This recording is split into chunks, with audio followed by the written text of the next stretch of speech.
இன்னைக்கு பாட்டை போட்டு எவன்லாம் நம்மளை பார்த்து சிரிச்சானோ அவன். சினிமா எடுக்கிறாங்க, நம்மளே எவ்வளோ மென்டல் ஸ்ட்ரெஸ்ஸில் இருக்கோம். உழைச்சி சாப்பிட ஆரம்பிச்சிட்டோம், படித்து உழைச்சி சாப்பிட ஆரம்பிச்சிட்டோம்.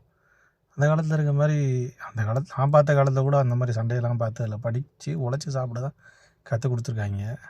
இன்னும் சண்டை போடு சண்டை போடு சண்டை போடு சண்டை போடுன்னு வித்தியாசமாக புதுசாக என்னென்னு கேட்டிங்கன்னா ரவுடித்தனத்தையும் பொறுக்கித்தனத்தையும் மட்டுமே சினிமாவில் காட்டிக்கிட்டு இருக்காங்களே. ஏன் தமிழை முன்னேறவே கூடாதா? ஒரு பெரிய வேலையெல்லாம் பார்க்கக்கூடாது, பெரிய அளவில் வேலை பார்க்கக்கூடாதா? இல்லை தமிழை ஏதாவது ஒரு தொழில் முனைவோர் இதெல்லாம் ஆகவே கூடாது. எப்பயுமே என்னென்னா ரவுடி போலீஸ்காரன்ட்ட சண்டை போடணும், இதை மட்டுமே ஒரு சினிமாவை எடுக்கணும், அதை மக்கள் பார்க்கணும். அதே ட்ரெண்டில் ஏகப்பட்ட இளைஞர்கள் படிக்காமல் பாழாக போய் நாசமாக தமிழ்நாட்டில் அவங்களோட வாழ்க்கையை இழந்துட்டு இருக்கிறாங்க. இதெல்லாம் தப்புன்னு யாரும் கேட்குறதே இல்லையா? இதை பற்றி நீங்கள் எதுவும் சொல்ல மாட்டிங்களா? உங்களோட கருத்து என்னன்னு கீழே பகிருங்க.